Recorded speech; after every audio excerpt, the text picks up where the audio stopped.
안녕하십니까. 어깨 아프면 견우합니다. 오늘 견우가 은평구 증산동에서 알바를 하시는 42세 여자분 사례를 소개해 보려고 합니다. 잠깐 배경을 말씀드리면 이 여자분 같은 경우에 남자분이 사업을 하셨는데 사업이 망하시면서 외국으로 도피를 하셨다고 합니다.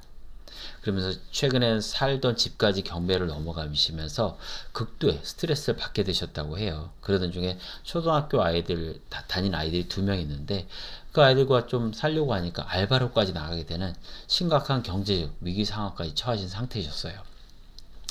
예전에도 목, 어깨 등이 뻐근하고 결리긴 했지만 3개월 전부터 증상이 더 심해졌습니다. 병원에 가서 엑스를 찍었는데 아무런 이상이 없고 정신적인 충격으로 근막 통증 존이 생겨 갔다고 했습니다. 두통이 심하고 수면제를 먹어도 잠이 오지 않아요. 스트레스가 너무 심해서 온몸에 가려 알레르기 약을 달고 삽니다. 제발 죽을 것 같아요. 저 좀 살려주세요. 정말 간절한 눈빛으로 상담을 호소하셨던 42세 여자분이었습니다. 환자분의 치료기 먼저 살펴보겠습니다. 목, 어깨 등이 아프고 특히 두통과 알레르기가 심한데 숨을 쉴 수가 없어서 너무 힘들었어요. 제가 오죽하면 숨 쉬는 법 좀 알려달라고 했겠냐고요. 죽을 것 같은 느낌이 들었습니다. 특히 능형근 쪽에 날개죽지 쪽에 근막 통증이 있는 분들이 숨을 쉴 수가 없다라든가 이런 불편함을 호소하는 경우가 있거든요. 왜냐하면 횡격막의 기능에 영향을 끼치는 게 바로 능형근인데 그쪽을 잘 다스려주면 그런 부분이 차차 좋아지게 됩니다. 처음에는 좋아질 수 있을까 하는 불안감이 컸지만 주의사항 잘 지키고 치료를 열심히 받았더니 차차 편해지면서 두통, 알레르기도 사라지고 나중에는 숨도 편하게 쉴 수 있게 되어서 너무 편해졌습니다. 저 좀 살려주세요. 제발 살려주세요. 이런 측은한 눈빛으로 오셨던 환자분인데 환자분께서 치료도 열심히 나오시고 주의사항도 잘 지키셔서 좋은 결과가 있어서 견우 무척 기뻤습니다. 근막 통증 주근의 원인을 살펴보겠습니다. 첫 번째, 내부적 원인. 강박적 혹은 집착하는 성격, 자기관리 철저한 성격이 극도의 스트레스에 노출되면 생기는 것이 바로 근막 통증 주근입니다.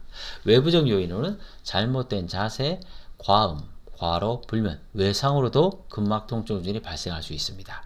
환자분의 발생 원인을 살펴보면요. 극도의 스트레스.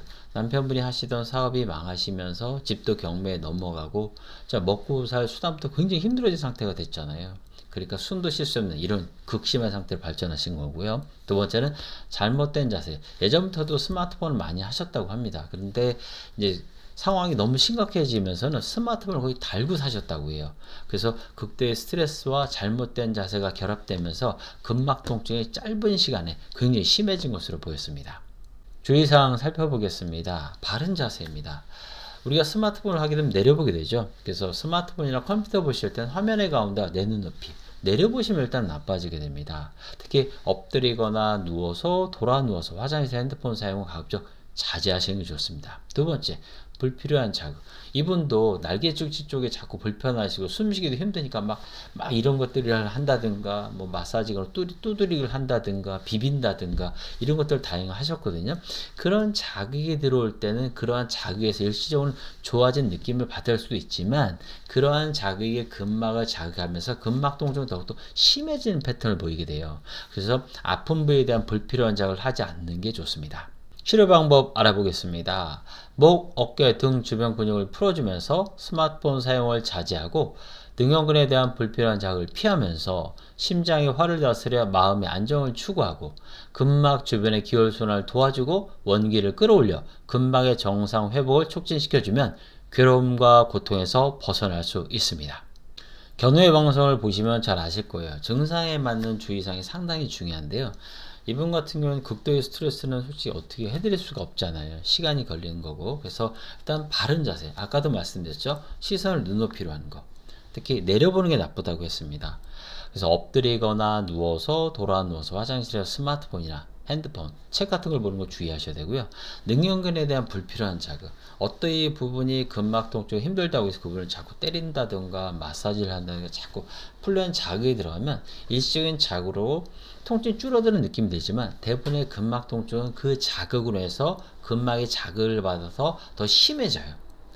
근막 통증 중에는 또 문제가 뭐냐면 뻐근함, 결림, 당김, 쪼임, 저림, 뻐근함, 또 뭐 콕콕 찌름, 그 위가 화끈거림, 서늘함 등의 참을 만한 통증이에요.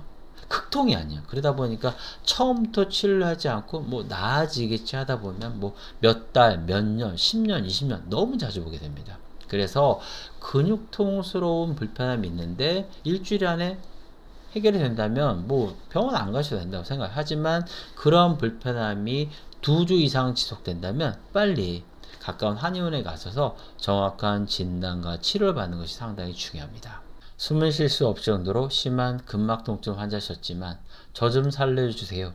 저 살고 싶어요는 애처로운 눈빛을 갖고 오셨던 근막통증 좋은 환자셨지만 적극적인 치료 의지와 주의사항 준수 덕분에 좋은 결과 만들어낼 수 있었습니다. 지금도 근막통증 증후군에서 뻐근함, 결림, 당김, 쪼임, 저림, 화끈거림, 서늘함, 병원 가서 말 못할 그러한 이상한 불편함으로 고통받는 분들 많으실 거예요. 새로운 치료에 도전하셔야 좋은 결과도 있기 마련입니다. 견우가 소개하는 좋은 사례들이 다른 사람의 이야기로 생각하지 마세요. 바로 여러분의 이야기 될 수 있습니다. 견우가 여러분과 함께 하겠습니다. 건강하세요.